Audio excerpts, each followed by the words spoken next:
2025 সালের মাত্র 7 মাসেই কক্সবাজার সৈকতে সমুদ্রের ঢেউয়ে ভেসে গিয়ে প্রাণ হারিয়েছেন 12 জন স্থানীয় ও পর্যটক।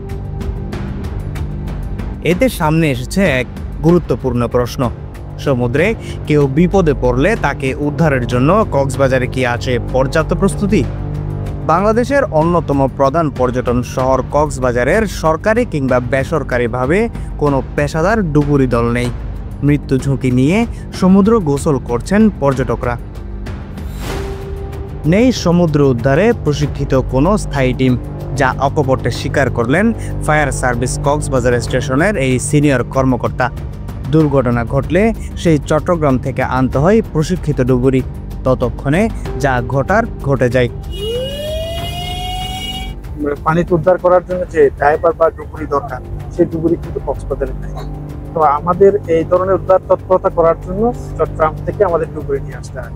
সমুদ্র শহর কক্সবাজারে ডুবুরি না থাকাকে লজ্জাজনক বলছে স্থানীয়রা, অন্যদিকে পর্যটকেরা বলছেন সতর্কতার কথা।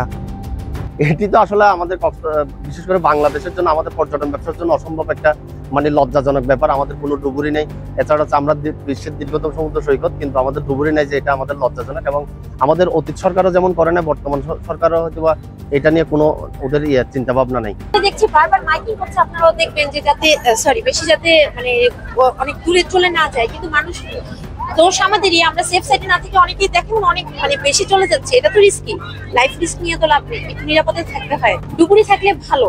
আর ওনাদের তো দায়িত্ব আছে, ওনারাও দেখছি যে ওনারা বেশ তৎপর যারা আছেন, আর যারা এখানে পর্যটক আছেন ওনাদের আরেকটু সতর্ক হওয়া দরকার। টুরিস্ট পুলিশ ও স্থানীয় সি সেফ লাইফ গার্ডের স্বেচ্ছাসেবক কখনো কখনো প্রাণপণ চেষ্টা চালান ঠিকই, কিন্তু সমুদ্রে কাজ করার মতো অভিজ্ঞ ডুবুরি না থাকায় বিপদে পড়া পর্যটকদের সময় মতো উদ্ধার করা প্রায় অসম্ভব হয়ে দাঁড়ায়।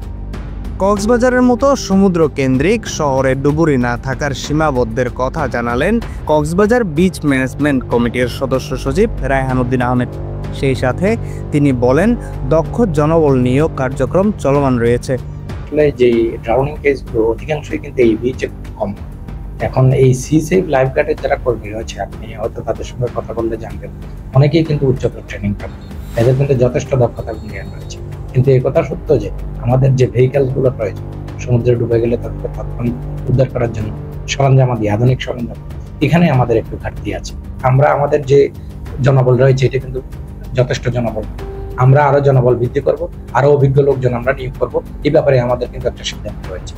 বিশেষজ্ঞরা বলছেন, এই সৈকতে নিয়মিত দায়িত্ব পালনকারী লাইফগার্ড সদস্যদের উন্নত প্রশিক্ষণ, তাৎক্ষণিক উদ্ধার কাজের জন্য আধুনিক যন্ত্রপাতি ও সমুদ্রে কাজ করার মতো প্রশিক্ষিত ডুবুরি দল না থাকলে কখনো থামবে না এই মৃত্যুর মিছিল।